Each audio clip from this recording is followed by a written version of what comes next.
One of the top 4 hip stability exercises I routinely give out for runners, both injured and uninjured alike, to optimize their hip stability is what I call the active hip external rotations. So Peter's going to demonstrate here. Now, you don't need a treatment table at home, but you do need a bed. So do this off the edge of your bed. The setup is critical. Peter's thigh needs to be at 90 degrees and his knees at 90 degrees as well. So that's 90-90.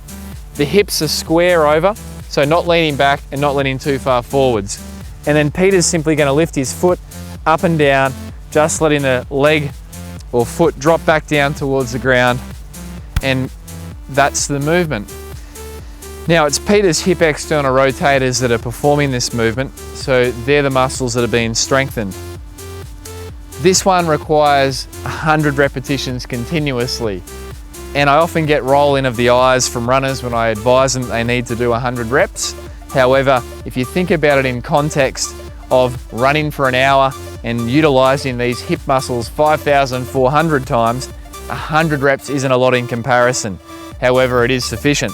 So the aim is to get to those 100 reps continuous, making the movement as smooth as possible with a natural tempo like Peter's demonstrating here.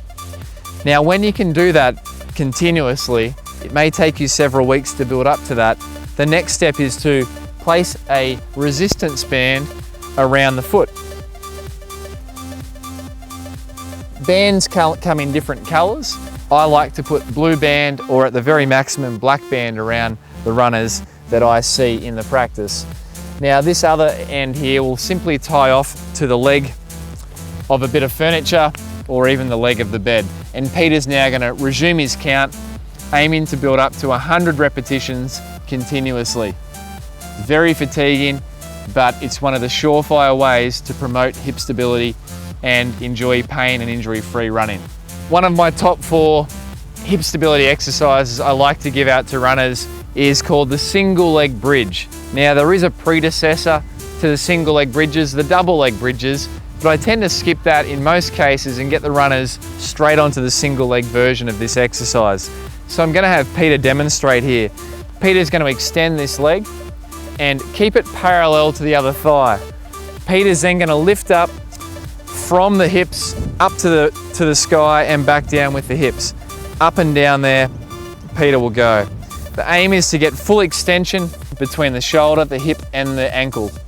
Pushing maximally up as far as you can, driving through the buttock. This exercise targets the gluteus maximus, or the glute max as it's known. Now, to start with, you can begin with 3 lots of 12 reps on each side. But as you become competent with that, you want to progress to being able to do 36 repetitions continuously on each side. One of the top 4 and most commonly prescribed hip stability exercises I give out for runners that are injured and non-injured alike is an exercise I call the fire hydrants. Peter's going to demonstrate a fire hydrant. The key is to get the starting position right. So we need the shoulders, the hands directly under the shoulders, and we need the knee directly underneath the hip. Now, from here, Peter's going to bring the leg around, trying to get the foot in line with the hip as far as he can. And then from there, up and down with that foot without hitting the ground or the floor. And the repetitions we're needing are 3 lots of 12 on each side.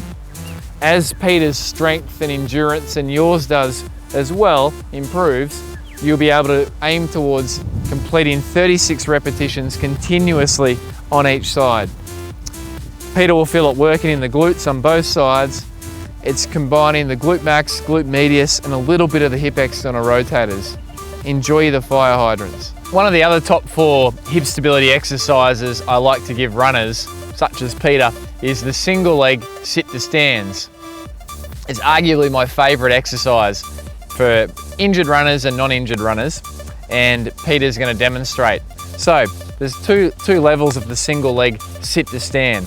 The first is with the hands and arms out.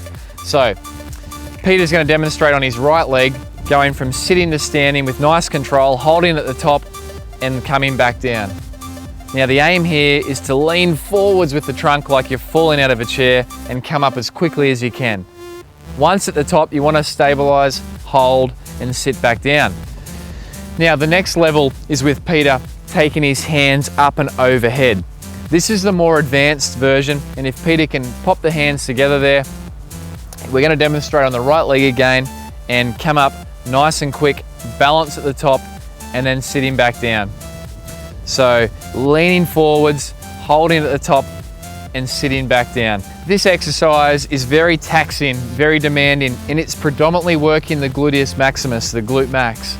Repetition wise, I'll start runners with 3 lots of 6 repetitions on each side, and as they develop strength and endurance, they can progress up to 3 lots of 12 reps.